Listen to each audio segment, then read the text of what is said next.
Ya, saudara, berbeda dengan tahun lalu, tidak ada larangan mudik untuk tahun ini. Beberapa daerah bahkan sudah membuka pintu bagi warganya untuk pulang kampung pada Lebaran tahun ini. Dan saudara, Kementerian Perhubungan pun memprediksi akan ada lonjakan penumpang. Pengguna angkutan umum dalam masa mudik nanti diproyeksi sebanyak 11,89 juta orang. Penambahan terasa dibandingkan dengan tahun lalu saat pandemi muncul. Pemerintah melarang warga mudik.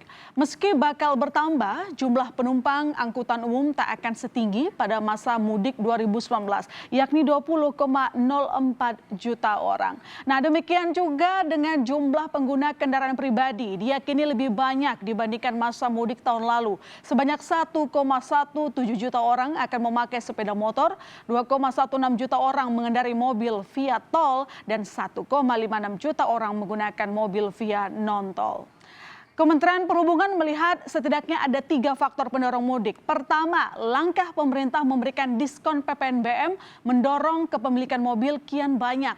Kedua, tes ginos yang relatif terjangkau dibandingkan dengan tes COVID lainnya. Serta vaksinasi. Epidemiologi mengingatkan konsekuensinya kasus positif COVID-19 berpotensi naik pasca mudik. Pemerintah harus terus mengingatkan warga akan protokol kesehatan. 15 menit semua itu dibuat satu prosedur ya, diberikan edukasi apa yang aman dan apa yang tidak aman. Ini yang harus dilakukan, dan karena potensi peningkatan jumlah kasus pasca mudik ini tentu akan sangat besar, apalagi dengan adanya strain baru yang 75% lebih cepat menular. Jadi dan potensinya bisa jauh lebih besar daripada mudik-mudik ataupun libur-libur panjang sebelumnya. Nah, ini tentu yang harus diantisipasi. Lantas apa pertimbangan utama pemerintah tidak melarang masyarakat mudik Lebaran tahun ini? Kita tanyakan kepada juru bicara Kementerian Perhubungan Adita Irawati. Selamat malam, Bu Adita. Selamat malam. Bu Adita, yang ingin kita ketahui itu apa pertimbangan ataupun alasan terbesar sampai ada membuka ruang adanya mudik tahun ini, nggak kayak tahun lalu? Yang pertama mungkin perlu saya jelaskan dulu, Mbak. Ini memang sampai saat ini sebenarnya belum ada keputusan mengenai boleh atau tidaknya mudik oleh masyarakat ya. Oke. Yang kami sampaikan kemarin di Raker bersama Komisi 5 DPR RI itu sebenarnya adalah bagaimana kesiapan dari Kementerian Perhubungan dalam mengantisipasi masa mudik.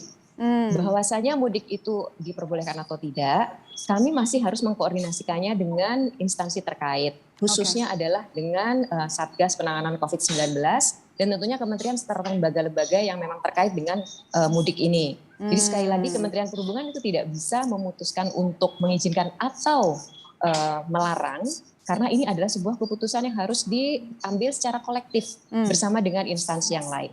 Oke, demikian Mbak. Berarti kemarin itu adalah sikap dari Kemenhub untuk bersiap-siap kalau ada lonjakan mudik begitu ya.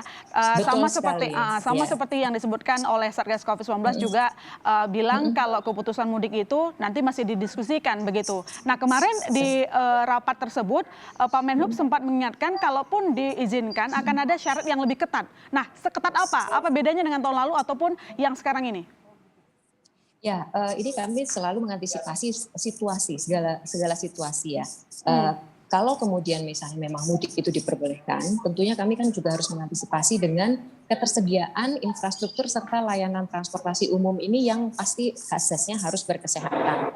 Harus bisa menyediakan sarana panggung prasarana yang sehat bagi masyarakat dengan tentunya juga layanan dan infrastruktur yang juga aman dan nyaman buat seluruh anggota masyarakat ya. Nah, salah satu memang opsinya adalah melakukan pengetatan. Pengetatan ini bisa dua hal, Mbak. Yang pertama pengetatan dalam syarat perjalanan, yang ini sekali lagi juga akan selalu kami konsultasikan bersama Satgas Penanganan COVID. Dan yang kedua tentunya pengetatan dalam pelaksanaan protokol kesehatan, khususnya dalam monitoring dan juga bagaimana nanti sumber daya manusia, petugas-petugas itu harus melakukan pengetatan pengawasan juga di lapangan. Jadi hal-hal semacam itu Mbak yang kami persiapkan. Dan saat ini memang kami masih dalam pembicaraan dengan Satgas Penanganan COVID serta juga kementerian dan lembaga lain. Tadi pagi kami sudah mulai diskusi, namun sekali lagi ini keputusan yang memang harus diambil secara hati-hati. Karena tadi diingatkan juga kaitannya dengan mobilisasi massa ya, mobilitas ini harus betul-betul bisa dikendalikan agar tidak menimbulkan satu potensi penularan lagi. Oke, satu sisi ini kan memang masih dalam pertimbangan. Tapi kalau memang nanti diizinkan, misalnya sekarang kan udah ada tes COVID yang murah gitu ya, kayak Ginos gitu. Itu kan juga bisa meningkatkan jumlah orang yang mudik. Itu gimana tuh nanti? Mungkin bisa didetailkan deh, Mbak Dita. Maksudnya yang ketat, yang super ketat itu yang kayak apa? Selama ini kan yang disebutkan tadi juga sudah diberlakukan. Misalnya tes COVID gitu kan, di stasiun itu sudah kita lakukan. Nah, bedanya apa? Ya, salah satunya Mbak adalah mengetatkan dari sisi, ini salah satu opsi ya, adalah misalnya memperpendek masa berlakunya. Ya, sekarang ini kan sesuai ketentuan yang juga kami rujuk dari surat edaran Satgas, itu adalah seperti misalnya rapid antigen, itu untuk di Pulau Jawa berlaku selama 2 hari. Ya. Bisa saja nanti dalam rangka pengetatan syarat perjalanan itu diperpendek. Ya, seperti itu. Kemudian juga dalam infrastrukturnya sendiri. Bisa saja nanti kami lakukan pengendalian jam layanan misalnya.